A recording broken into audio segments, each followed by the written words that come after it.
This report confirms what we already have known for 5 months, that Hamas and the other Gaza terror groups raped, abused, shot, and committed other heinous atrocities against the murder victims and the hostages, both female and male. This is now definitive recognition that Hamas committed sexual crimes. But now, Israel calls for the immediate of designating Hamas as a terrorist organization. The United Nations must impose international sanctions on Hamas. As we prepare for International Women's Day later this week, many have spent the last 5 months downplaying, denying, and ultimately delegitimizing the victims of these horrific crimes. Now, even the UN recognizes Hamas's horrific sexual crimes. We simply ask the question, wouldn't now be a great time to investigate UNRWA?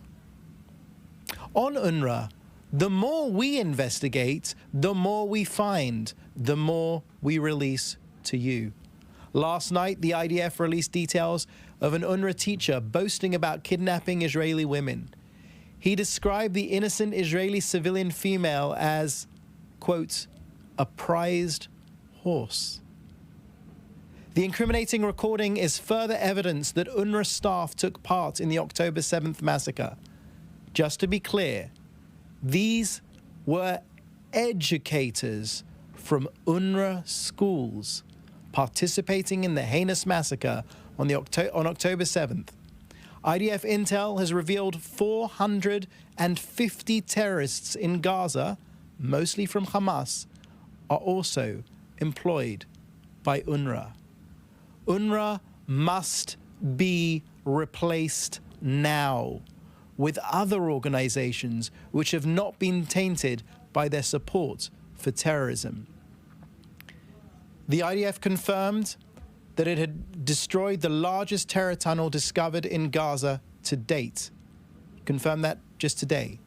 I have been in that tunnel.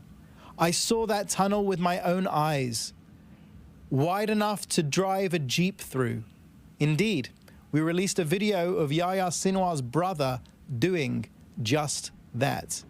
Billions in foreign aid has been sunk into the Gaza terror tunnel network, which is more than twice the size of the London Underground.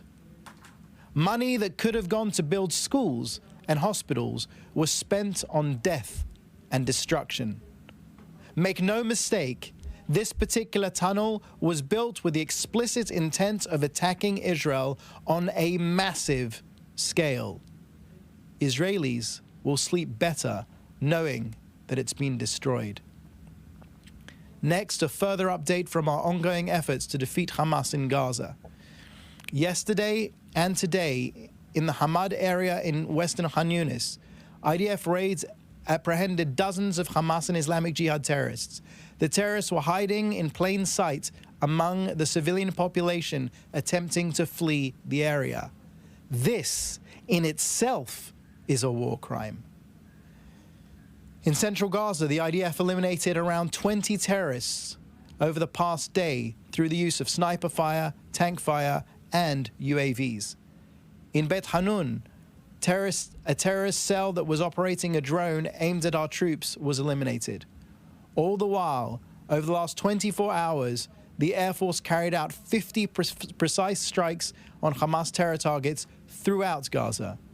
We struck launch posts, weapons storage facilities, tunnel shafts, and Hamas military infrastructure. Now, an update from Israel's northern border.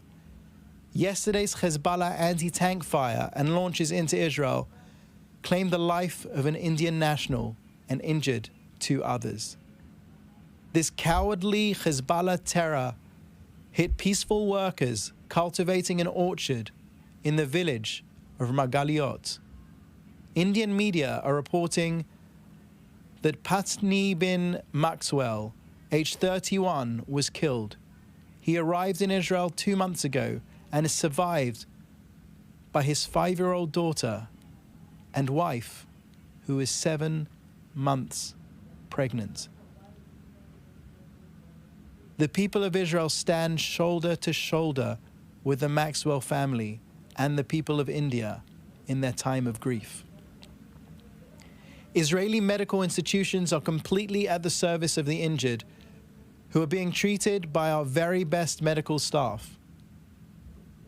Israel regards equally all nationals, Israeli or foreign, who are injured or killed due to terrorism. We will be there to support the families and offer them assistance.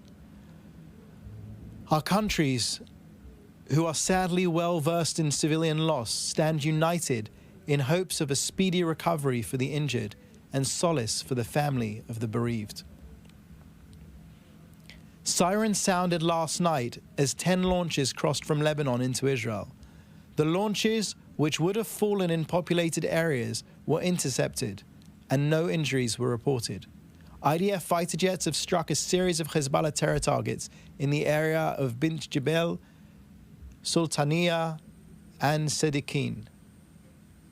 We are operating to restore security to the residents of the north. Israel continues to respond with force to any Hezbollah acts of aggression. Hezbollah is acting at the guidance and encouragement of Iran. While we remain open to a diplomatic solution, if possible, if Hezbollah pushes us into an expanded military campaign, we will respond with such force that Lebanon will be set back by years. Now an update from Kogad.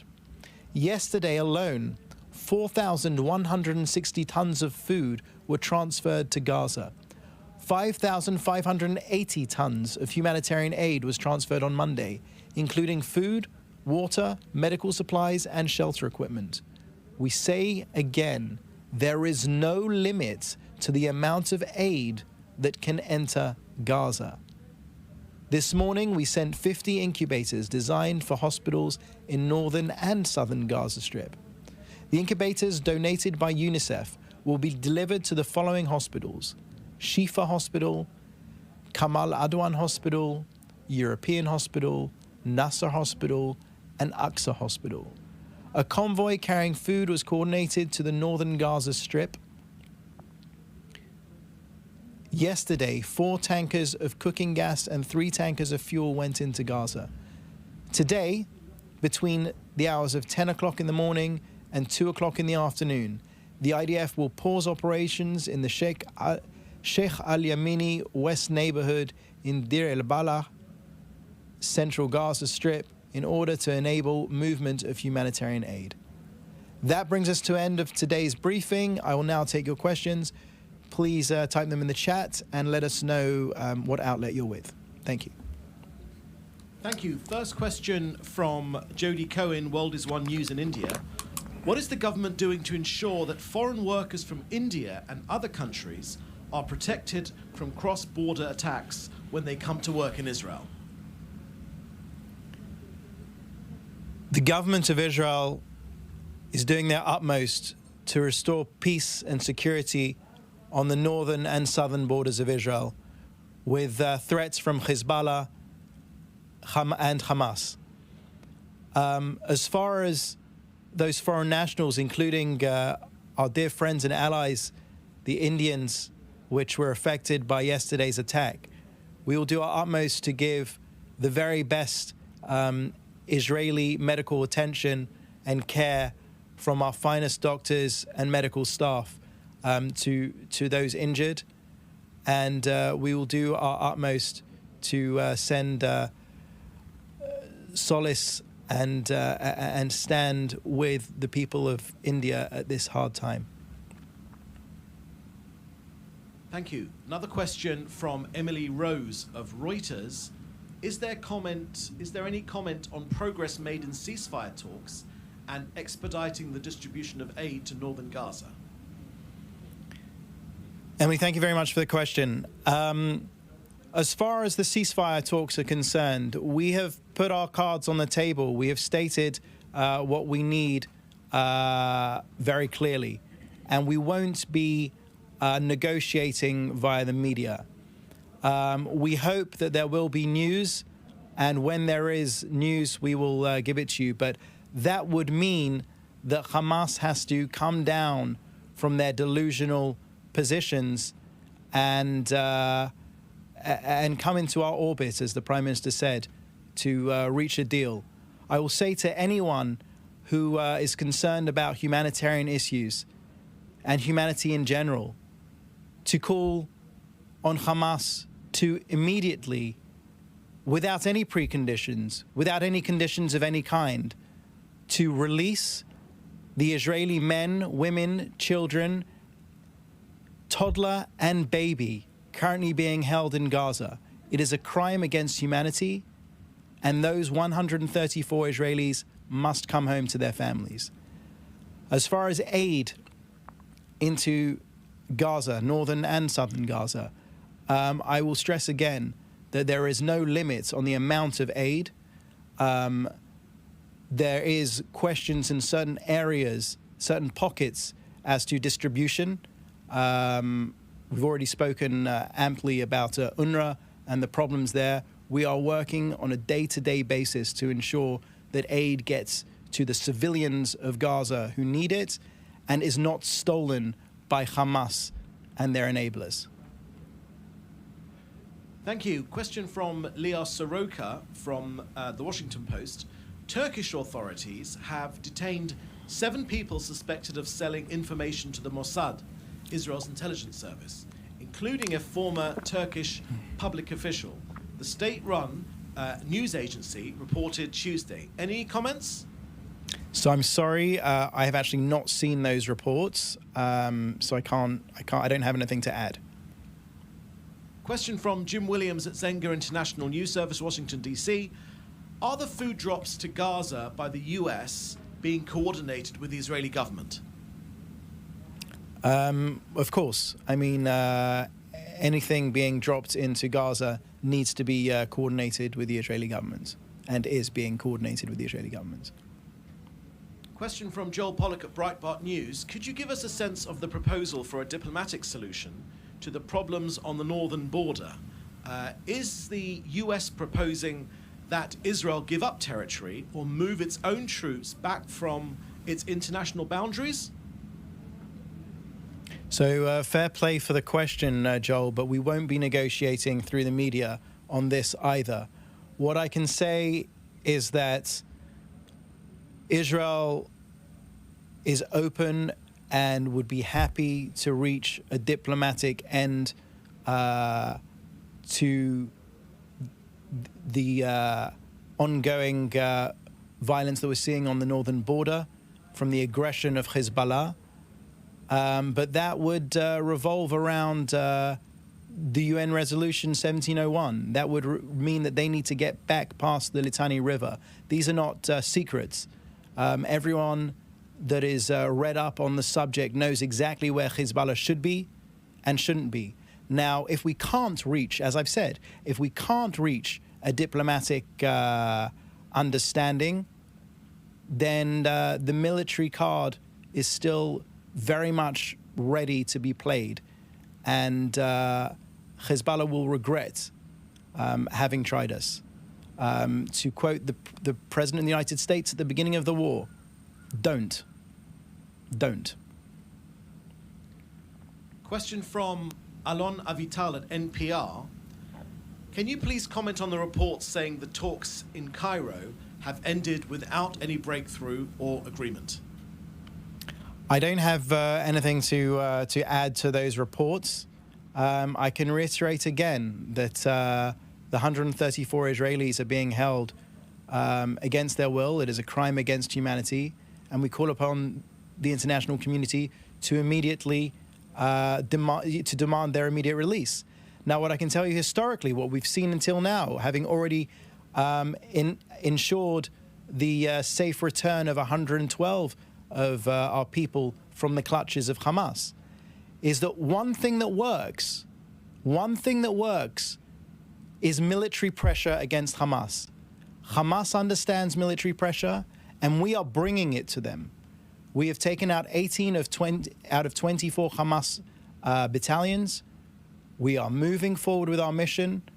which, as stated from the beginning of the war, is to destroy Hamas, bring home every last hostage, and to ensure that Gaza no longer poses a threat to the state of Israel. Thank you. Another question from Jim Williams at Zenka International News. Doesn't the UN report on sexual abuse by Hamas automatically qualify them for terrorism status as per the UN Charter? I won't speak on behalf of the UN. As an Israeli, these things seem pretty clear. Hamas is a recognized terrorist organization in many, many capitals around the world, and rightly so. And we call upon the United Nations to put themselves on the right side of history and say what is clear to anyone who saw, who witnessed, who read about what happened on October 7th. Call it what it is. Hamas is a terror organization. Final question from Jean-Philippe Rubin at Breslov Israel Media Group. Do you think that the fact that this war is taking place in the Holy Land, or close to the Holy Land, has spiritual significance?